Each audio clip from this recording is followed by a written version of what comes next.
పేరు లకే బాబురావు, మా నాన్నగారి పేరు లకే బొంజుబాబు, మా అమ్మగారి పేరు లకే రత్నాలమ్మ. మాది అల్లూరు సీతారామరాజు జిల్లా పాడేరు నియోజకవర్గం జీకేవీధి మండలం దేవరపల్లి గ్రామ పంచాయతీ చెందిన మారుమూల ట్రైబల్ విలేజ్. నేను ఈ స్టేజ్ మీద ఎక్కి మాట్లాడుతున్నానంటే ఈ స్టేజ్ మీద ఉన్నటువంటి సీఎం గారు, అలాగే డిప్యూటీ సీఎం గారు, అలాగే హోంశాఖ మంత్రి వర్యులు దయవలన. ఎందువలన అంటే ఎప్పుడో అర్ధంతంగా ఆగిపోయిన ఈ నోటిఫికేషన్ ఫుల్ఫిల్ చేసి మాకు ఒక ఉత్సాహాన్ని పొందించి మా జీవితాలకి వెలుగులు నింపిన సీఎం సార్ కి, అలాగే డిప్యూటీ సీఎం సార్ కి, అలాగే హోంశాఖ మంత్రి వాళ్ళకి నా హృదయపూర్వక ధన్యవాదాలు తెలియజేస్తున్నాను. గట్టిగా చప్పట్లు కొట్టి అభినందించండి.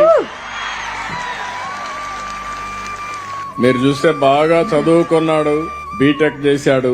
చేసిన తర్వాత అవుట్ సోర్సింగ్ పని కూడా మీరు చూశారు. కాఫీ గింజలన్నీ కూడా ఎక్కడికక్కడ పనిచేసే పరిస్థితికి వచ్చాడు. పట్టుదల వదిలిపెట్టలేదు, ఉడుం పట్టుబట్టాడు. ఈ రోజు నచ్చిన ఉద్యోగం పోలీస్ కానిస్టేబుల్ ఉద్యోగం వచ్చింది. ఇది ప్రారంభం మాత్రం, ఇక్కడి నుంచి శుభారంభమే. మళ్లీ నువ్వు పోలీసు ఉద్యోగం గాని ఏ ఉద్యోగమైనా ఉన్నత స్థాయికి రావాలి. వస్తావా? నమ్మకమేనా? డెఫినెట్ గా.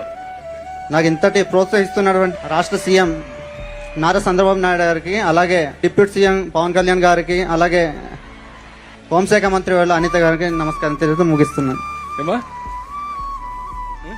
నేను మనస్ఫూర్తిగా అభినందిస్తున్నా. ఉద్యోగం వచ్చినా ప్రజల్ని మర్చిపోలా. మా ఊర్లో రోడ్డు సమస్య ఉంది సార్, అది పరిష్కారం చేయమని అడిగాడు.